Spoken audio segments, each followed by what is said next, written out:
सरकार इथेनॉल को green fuel बता रही है। किसानों के लिए इसे कमाई का नया जरिया माना जा रहा है, लेकिन साथ ही एक नई बहस ये भी शुरू हो गई है कि क्या इथेनॉल वाहन चालकों के लिए भी उतना ही फायदेमंद है जितना कहा जा रहा है। इस वीडियो में जानिए पूरी बात। इस बारे में जब हमने federation of automobile dealers association के पूर्व अध्यक्ष और फाउंडर मेंबर निकुंज सांघी से बात की तो देखिए उन्होंने क्या कहा।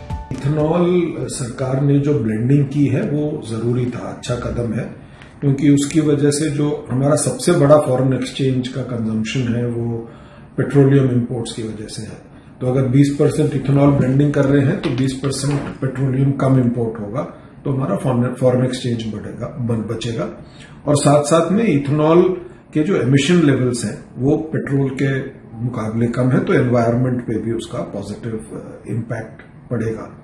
और ये नीति नहीं है, ये सरकार ने 2021 में नीति बना दी थी कि धीरे धीरे पहले 10% फिर 20% ऐसे करके वो इथेनॉल की ब्लेंडिंग बढ़ाएंगे। देखिए 2021 के बाद जितनी गाड़ियां मैन्युफैक्चर हो रही हैं, क्योंकि सारे मैन्युफैक्चरर्स को मालूम था कि इथेनॉल ब्लेंडिंग होने वाली है, तो उन्होंने जो कंपोनेंट्स यूज किए हैं वो इस तरीके के यूज किए हैं कि इथेनॉल ब्लेंडिंग से कंज्यूमर को कोई नुकसान नहीं होगा और सर्विस में भी कोई खास एहतियात एथेनॉल ब्लेंडिंग की वजह से लेने की आवश्यकता नहीं पड़ेगी।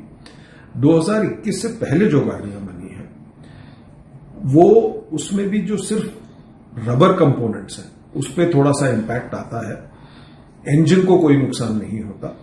तो वो जो रेगुलर सर्विस जब अपनी करवाता है तो उसको ये ध्यान रखना है कि वो जो रबर कंपोनेंट्स हैं जो जिन पे वो इम्पैक्ट आ सकता है उनको वो सर्विस रेगुलर सर्विस के दौरान अगर चेंज कराएंगे तो गाड़ी को कोई नुकसान नहीं होगा। देखिए लोगों की जेब पे तो बहुत, क्योंकि अब जो नई गाड़ियां मैंने बताया 2021 के बाद प्रोड्यूस हो रही हैं उसमें तो इसका ऑलरेडी इंतजाम है, तो अगर 27% भी ब्लेंडिंग होती है तो ना कंज्यूमर पे इम्पैक्ट आने वाला है ना गाड़ी की एफिशिएंसी पे इम्पैक्ट आने वाला है।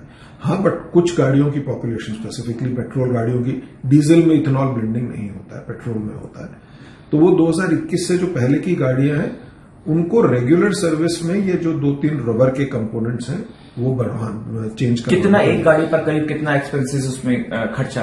देखिए ये हर गाड़ी पे अलग अलग कंपोनेंट्स पे डिपेंड करेगा, अलग ब्रांड के ऊपर डिपेंड करेगा, तो शायद मैं कॉस्ट नहीं बता सकूं, बट 20 से 25 हजार किलोमीटर के ऊपर वो चेंज करना होगा। तो आमतौर पे जो हम लोग गाड़ियां यूज करते हैं, टैक्सीज को अगर हम छोड़ दें, तो 20-25 हजार किलोमीटर 2 साल के अंदर गाड़ी चलती है, तो उनको वो कंपोनेंट्स बदलने पड़ेंगे, तो उससे बहुत ज्यादा कंज्यूमर की जेब पे इफेक्ट नहीं आएगा। इथेनॉल एक ग्रीन पदार्थ है और वो हमारे ज्यादातर गन्ने से के जो मोलासेस जो वेस्ट है गन्ने का, उससे इथेनॉल निकलता है।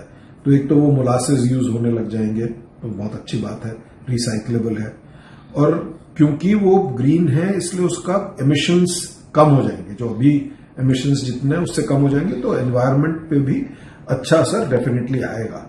इथेनॉल के कोई नुकसान नहीं है। अगर ये वीडियो आपको पसंद आया है तो इसे लाइक जरूर करें।